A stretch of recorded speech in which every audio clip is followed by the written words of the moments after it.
Joe Etherton. I'm a clinical psychologist. I have my PhD in clinical psychology from the University of Georgia in Athens. And I got licensed a year after I graduated. I had to do a 1-year postdoctoral supervision where somebody supervised me to do therapy for a year. And then I got board certified more recently by the American Board of Professional Psychologists? ABIP anyway, in clinical psychology. And that's just sort of recognition of qualifications, credentials. My name is Ty Shepis. I'm a professor in the Department of Psychology at Texas State University, and I have a PhD in clinical psychology from the University of Texas Southwestern Medical Center. I, have always been interested, I think, in sort of why people do the things they do.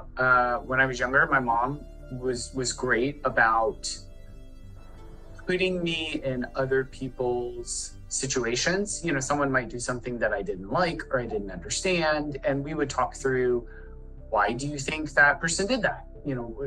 Which is great to foster empathy for other points of view and for the struggles that people go through.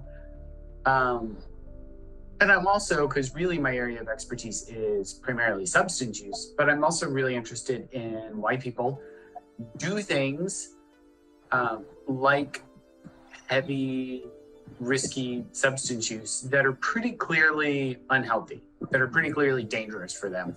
For the most part, I think of the problems with mental health, so difficulties with feeling sad or down, or difficulties with feeling excessive anxiety.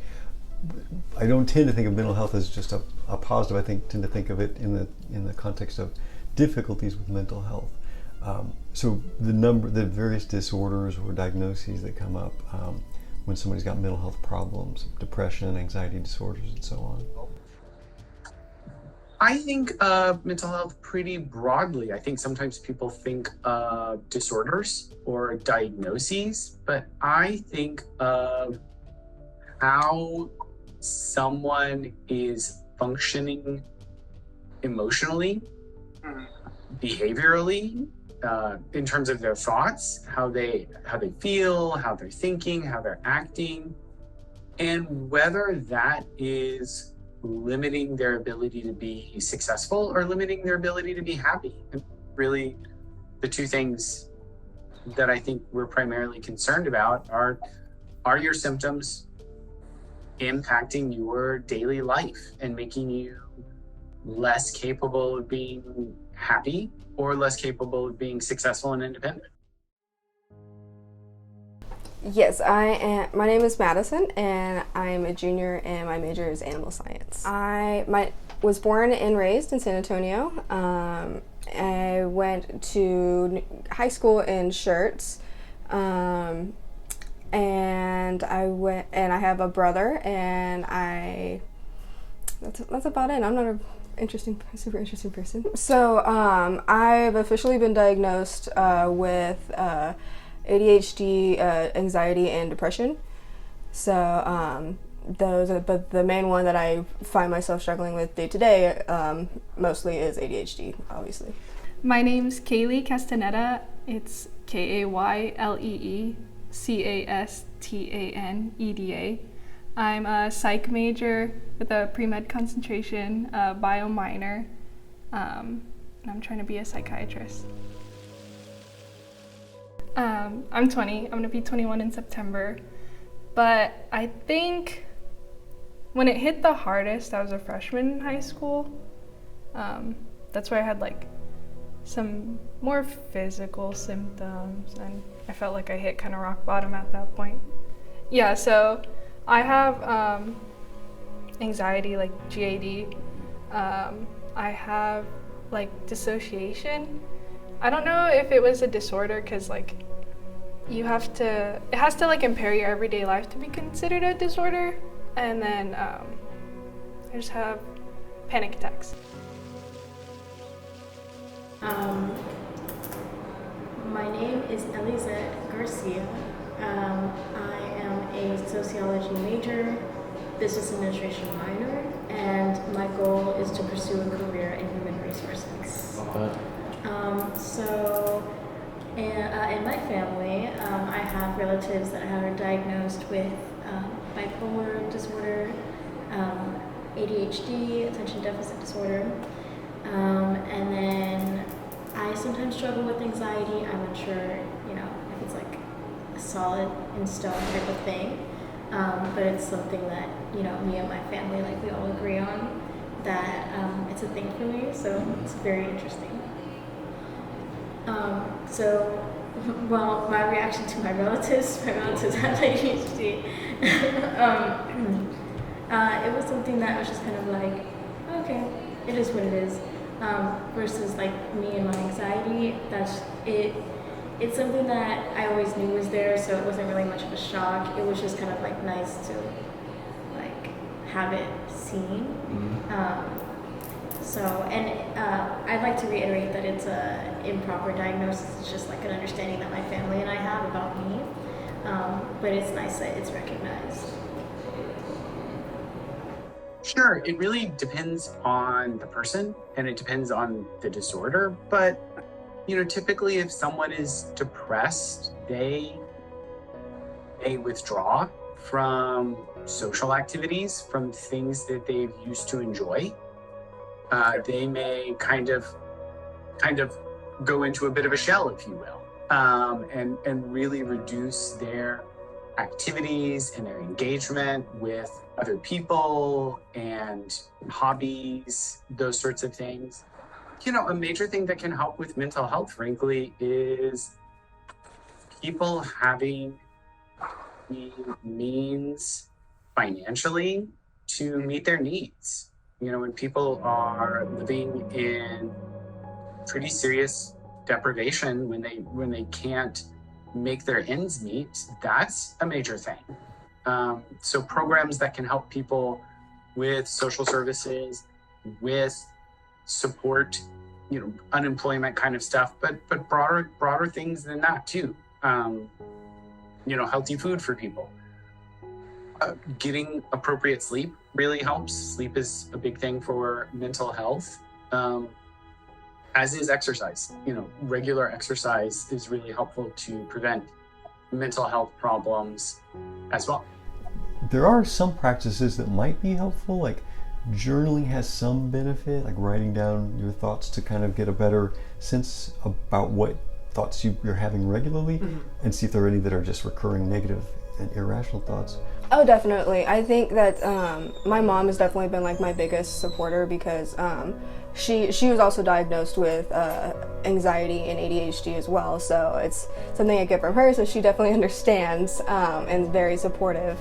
And so and as well as the rest of my family, like my brother helps me with things. My dad is really supportive with kind of helping me calm down with things if I need to. If we're out in public or whatever, so, but yeah, my family's very supportive with the whole situation. So before, it was a big hard no. Like, even teachers and school counselors were just like, she's going through something, so we'll give her an extension on homework. And my issue was clearly not homework. Like, I had something more emotional going on. And then my parents, they were pretty much like suck it up type of people. I was telling you earlier, a lot of people thought because of my age, like someone that young can't have mental health issues, I guess. So that was at first. Now my parents are a lot more like accepting. They saw the change between like pre-therapy and after therapy, and I think they're a lot happier. They feel a lot safer, like peace of mind, So my friends, they always love listening to me.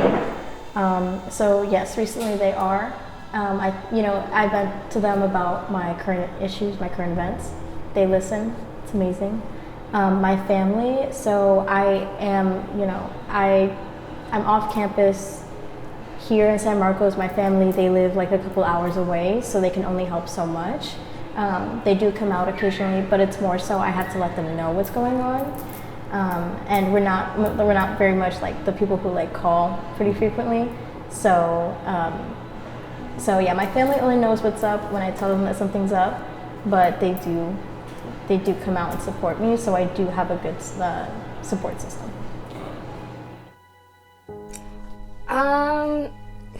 I definitely think that there are, it is something that some people are just, because there are some mental health issues that are just very well genetic. Like I said, like my mom has ADHD, so it was passed down to me as well. So there are certain things that are obviously unavoidable if it's genetic like that, but as far as I don't think that it should be looked at as something to be preventable. I feel like it's something to where if you have something, it's just another thing that makes you who you are.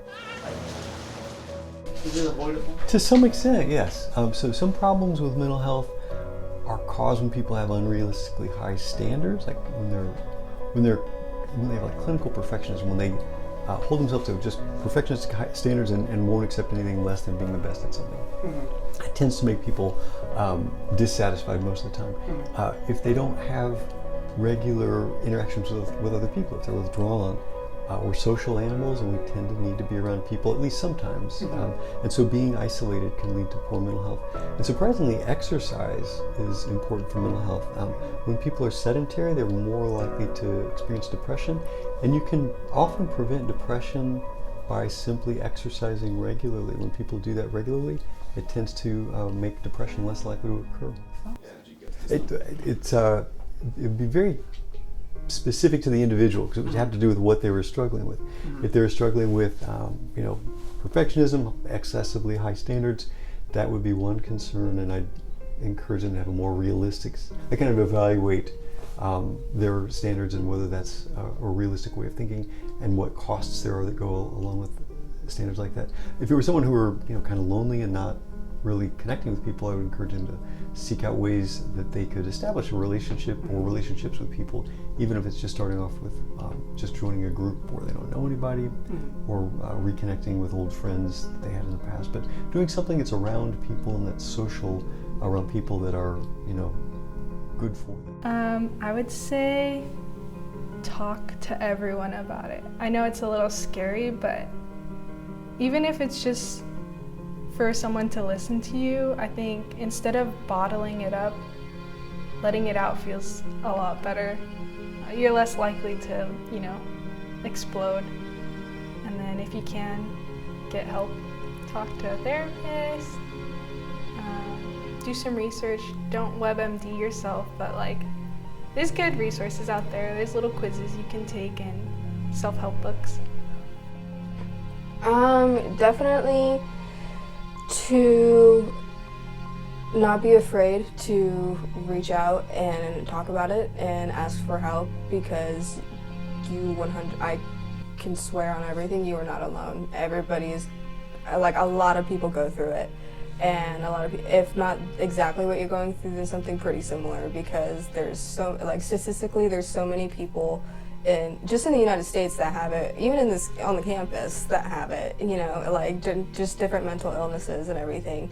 So you're not alone. Don't be afraid to ask for help, and just to overall embrace and make it be proud of what you have, and work on making the betterment of yourself, but don't be embarrassed of yourself, because it is what makes you you, and you should be proud of who you are.